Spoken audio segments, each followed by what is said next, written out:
Welcome to Honest HR, the podcast for informed and aspiring HR professionals intent on transforming workplace challenges into golden opportunities. Every week, we chat with industry experts to bring you insights, trends, and actionable advice through relatable stories from the real world of HR.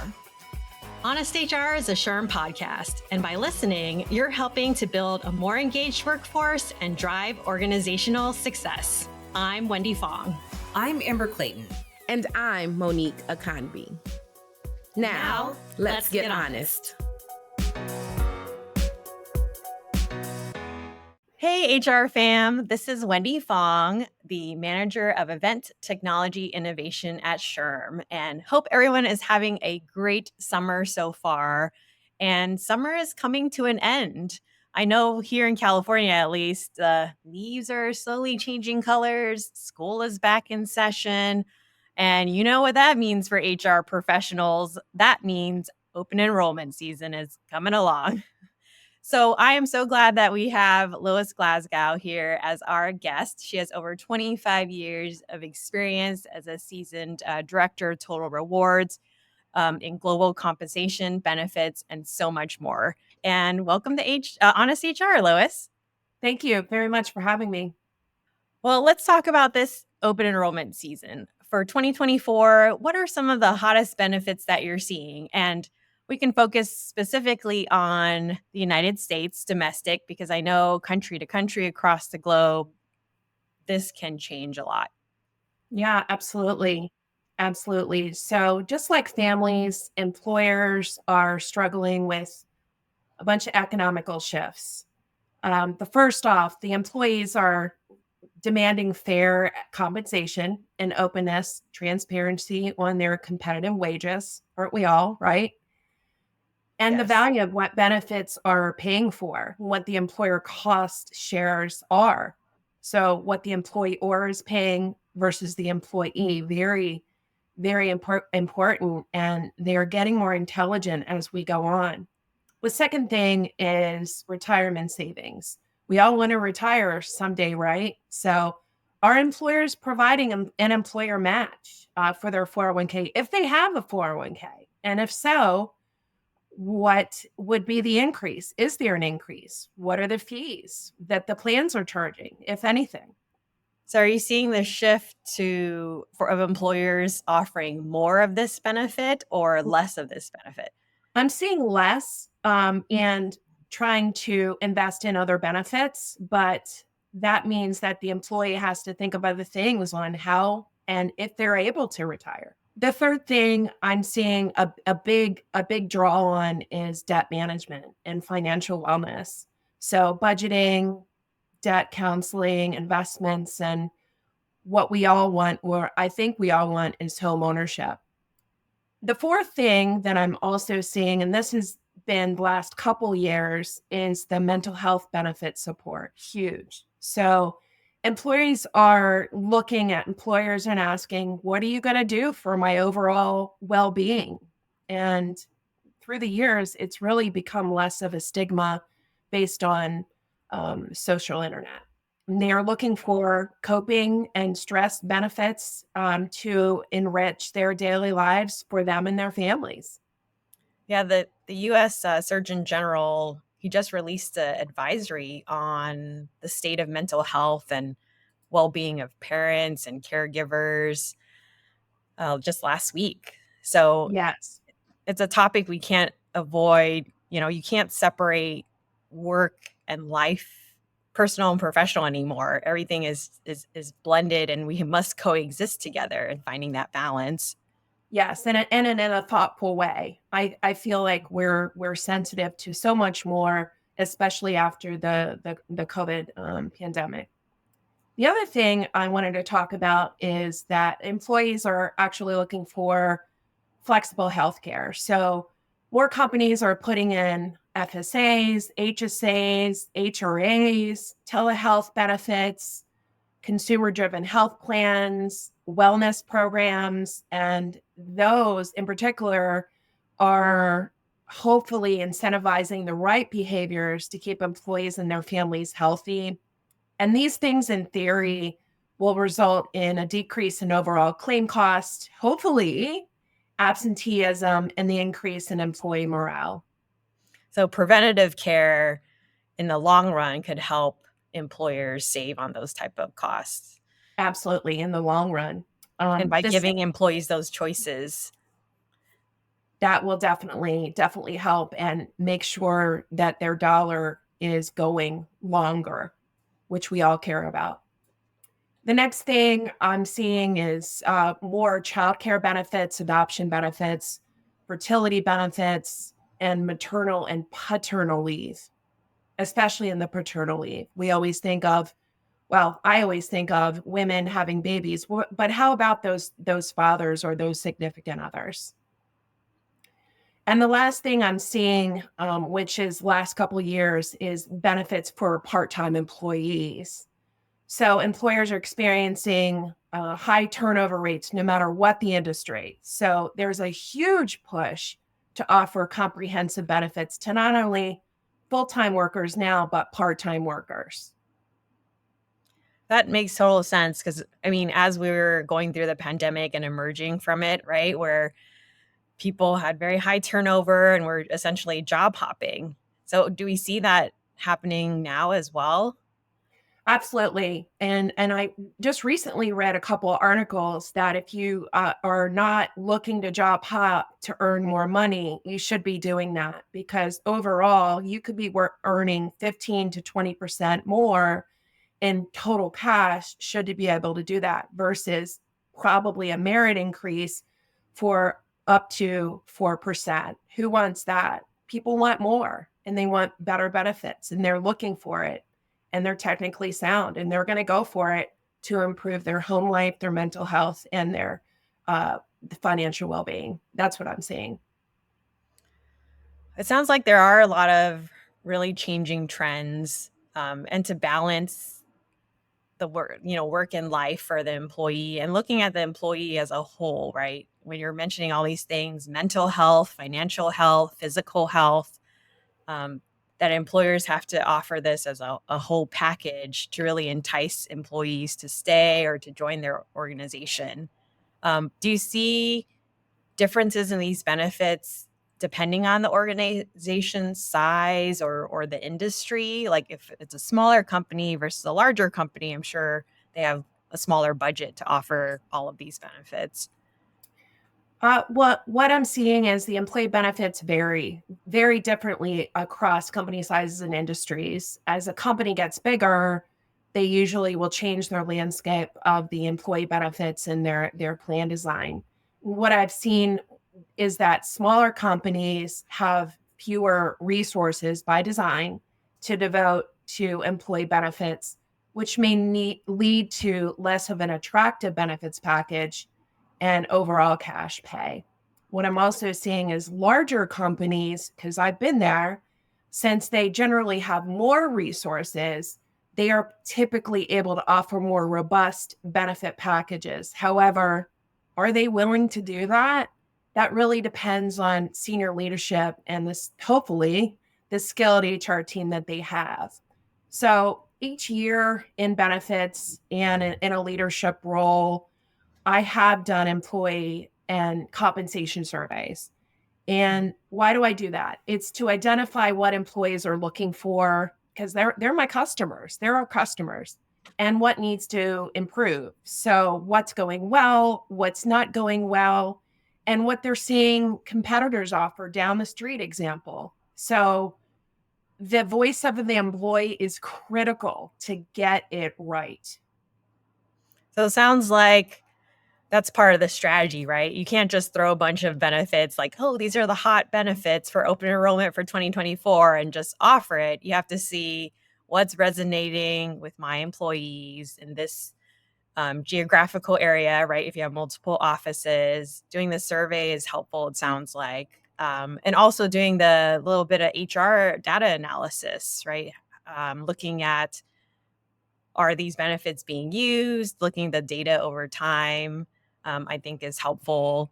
I mean, what other ways can an organization like strategize what type of benefits to offer? The survey seemed really helpful, and then looking at usage there any other tips that you would suggest? So I think that's a really great question. I think it's important to go a little bit back in time and tell the story. Where was the organization and the HR team 2 years ago or 3 years ago? Why did they have the benefits, or the organization that you're with now? Why did they have the benefits that they have now? And why did they offer it then? And it's really important to tell the story 2 years ago, 1 year ago, current, and maybe even 2 or 3 years down the line. If it doesn't make sense to you, it's not going to make sense to the employee. So always tell the story where you've been, where you are now, and where you hope to go. I love that. I love that. Tell the story as you prepare for open enrollment to best serve your employees during this time. Well, what are some ways that HR can help employees, process and complete open enrollment? I know for me, it's a time where I, bust out my spreadsheets, calculating like my FSA amounts to make sure I request a certain amount, and do the calculations of what I could afford. There's a little bit of financial literacy involved in that, but what are some tips that you have?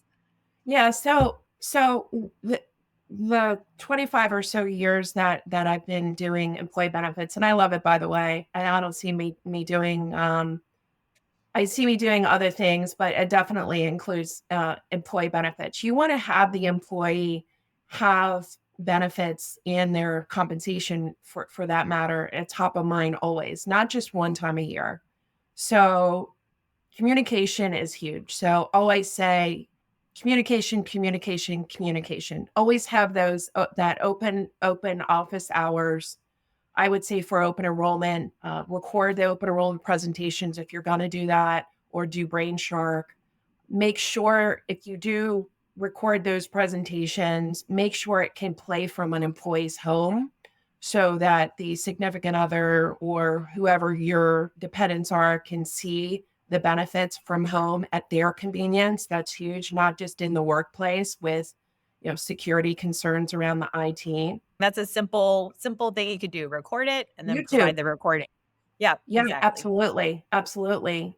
But I think when you're recording, don't put obviously private information that you don't want your competitors to know, but you should be as transparent as you can be.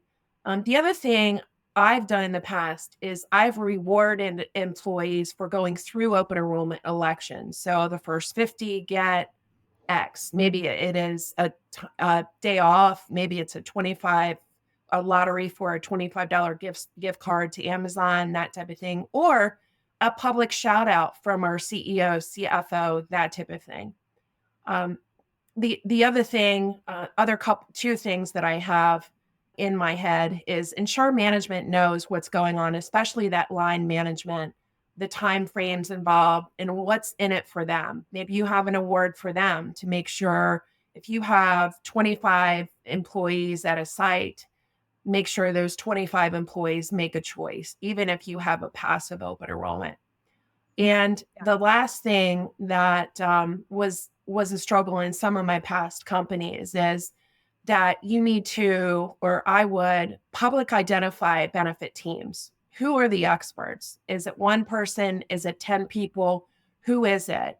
And it's not just a computer. Put a human on that human resources and the benefits. People like talking to people, and make sure that they understand and know the right person to go to. The worst thing you can do, I think, as a benefits professional is rely on management to talk to how a benefits plan design works. They're not the expert. They may be expert in sales, but they're not expert in the benefit plan design, the technology, that type of thing. You are. So make sure that they know who you are. Yeah, and to that point, like say you have a retirement plan for your company or a health insurance plan for your company, you could call in those representatives to speak at your open enrollment meeting. That's what they're there for, to explain firsthand how those works and answer any specific questions employees might have. Absolutely. So yeah, those are really helpful tips. So you mentioned, recording your open enrollment meeting, especially for partners, significant others, families to listen in so they can make a family decision together if needed. Having incentives, I like that idea, or shout outs, like the first 5 or whatnot to complete open enrollment gets a prize. You also mentioned partnering with people managers, because we know people managers are the most effective in inciting change and initiatives. So making sure that they're your partners to make sure that their teams complete it. And then love the idea of bringing in the experts from the different, benefit organizations to also talk in detail about, and answer all the questions that people might have. So what are some common mistakes that you might see in the open enrollment process? Right. So, not a mistake, but a recommendation is to over communicate. Over communicate. I often hear at the end of an enrollment, open enrollment, or maybe a minute past midnight, that type of thing. And I'm the one that stays after midnight to see who comes in and says, "Oh, I can't get into the technology." You got to over communicate. You got to make sure that you document everything. Maybe put read receipts on it. Yes, I've done it because I've experienced so many things. But I would say over communicate. So if somebody comes back and says, this is a critical time, right? If somebody comes back and says, well, I didn't know, it was 2 weeks and I took off 5 minutes today and that's when it was communicated. No, it was communicated the other 25 times. So number one is over communicate.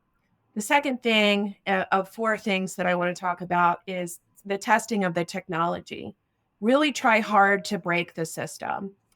The third thing is to enable employee focus groups to test out the technology. So if you have, and I've done this in the past, if you have had folks that are really enthralled with benefits, looking to participate, recommending different things that we should have as an organization, have them in a small focus group to say, hey, this is the technology we're using. You're going to get a sneak preview. It's confidential. We haven't rolled this out yet, but we'd like you to participate and maybe give them a reward or a shout out or something like that to do something extra. And the last thing I thought about was to, and this is not a lot. I don't know if a lot of practitioners done this, but I've done it every year, is to put pressure on the vendors to also test your system. So if you have UltiPro or Workforce Now or whatever the vendor is, put pressure and demand the vendors to test. Technology that you're paying for or your organization is paying for is not free. They must have accountability as well as the benefits team. That's the only way, well, not the only way, but that's a good way to be successful, to test your system out. But everybody has skin in the game and you'll be successful like that. And that's what I've done. Yeah, as a manager of event technology, you have to put your technology hat on and do your due diligence and like test all the different things. And I love how you said, like, the fun part about testing is you're trying to break the system and find like the little bug. So it's almost like a game you can make out of it. Like, what can I find to break the system or make it not work? And I love the idea of the focus group, having them help out. And because there's so many different HRIS systems or whatever system you're using, you also want to make sure that it's user friendly for your employees. Absolutely. And of course, over communicate. We can say that about every area of life, especially work. Communicate. They say that's the number one thing that organizations need to work on, communication. So love that you're stressing that even more, that we need to communicate the deadlines. People managers need to communicate the deadlines. If leadership needs to communicate the deadlines, to ensure that employees don't miss the opportunity to adjust their benefits if they need to, or continue on with their current benefits. Yep. Well, I wanted to go back to the trends that we touched on, and let's kind of unpack those a little bit on how organizations are offering these. So the first one you mentioned was healthcare and all the different benefits. Healthcare costs are increasing. We're seeing that across the board.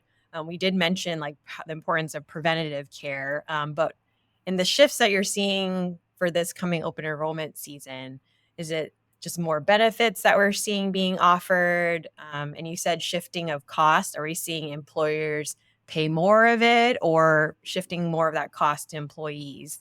Yep. Yes, I'm seeing them shift cost a lot more to the employees, where typically you've seen in past years like an 80-20 cost share. Now they're going to 75-25 cost share, maybe even a 50-50 cost share. It's just it's truly a share. And even as an employee perspective, also doing your due diligence, like is your provider in network or out of network? That comes into play. I know, like I actually went to the ER a few weeks ago.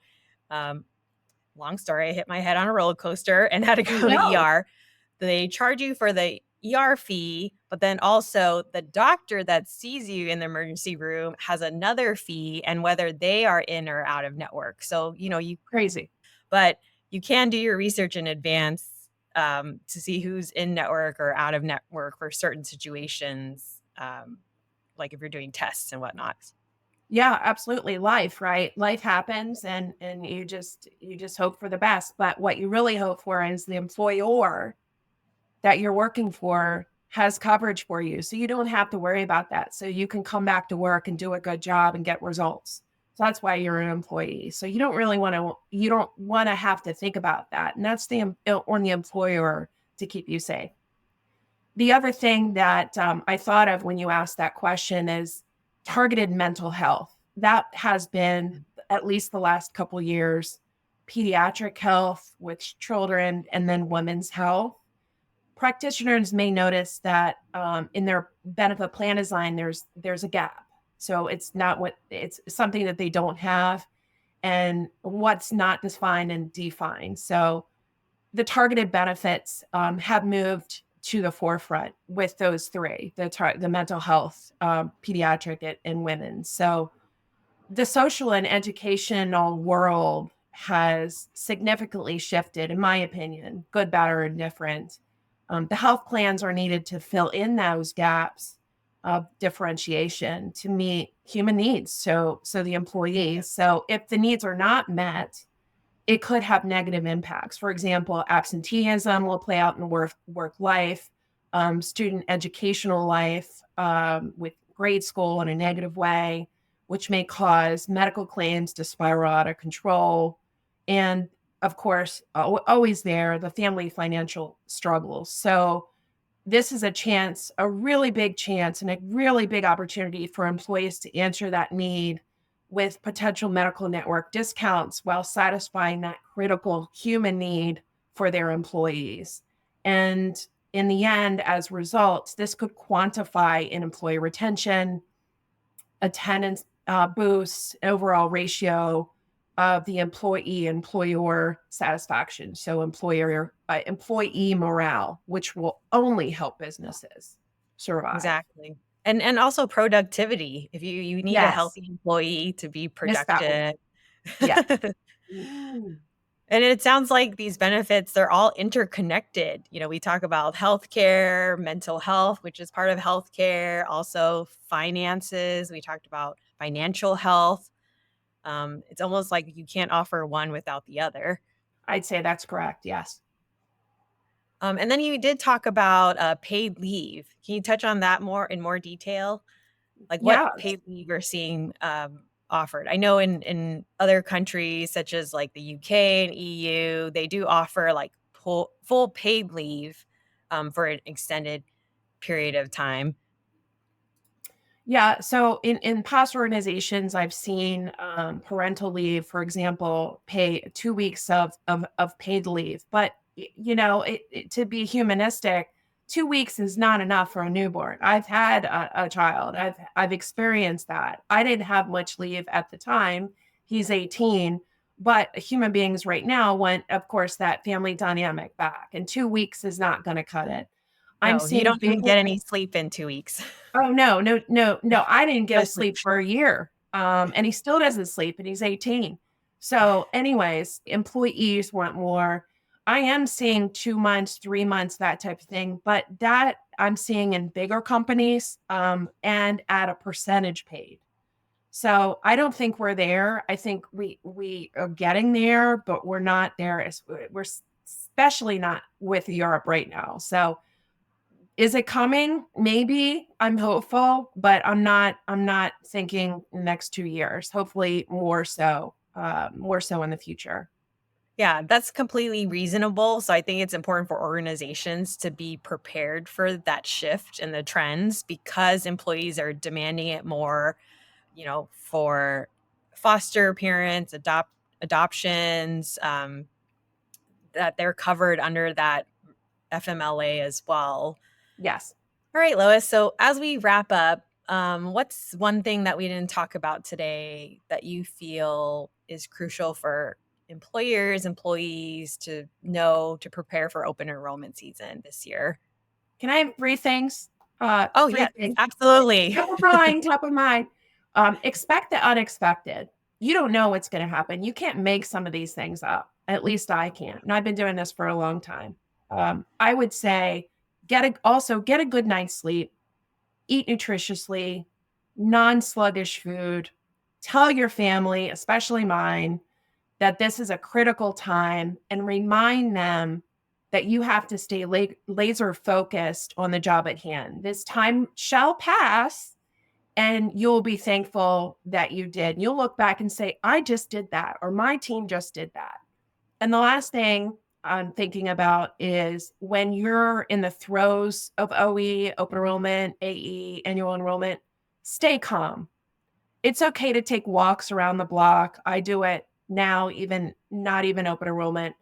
Breaks are a healthy breather and a good reset for you, your employees, and your organization. So stay calm.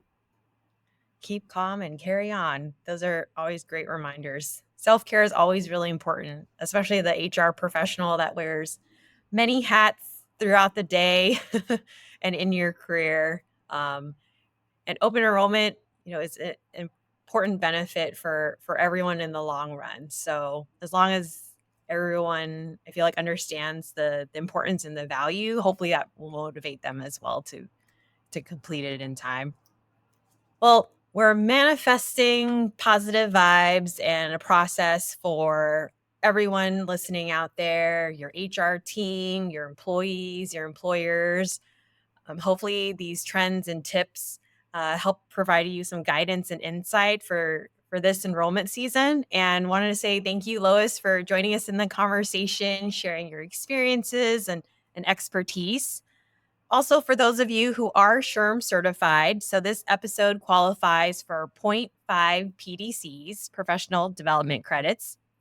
The activity ID is 25-T as in turtle, N as in ninja, M as in mutant, N as in ninja, and J as in jam.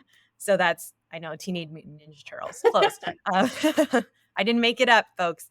25-TNMNJ with the expiration date of November 17th, 2025. So before we say goodbye, I want to encourage everyone to follow Honest HR wherever you listen to podcasts.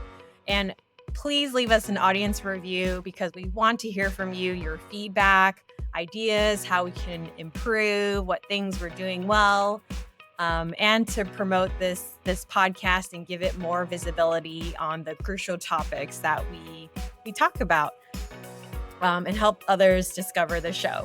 So finally, you can find all of our episodes on our website at SHRM, so that's shrm.org/HR daily. And thanks for joining the conversation, and we'll catch you next week. Bye.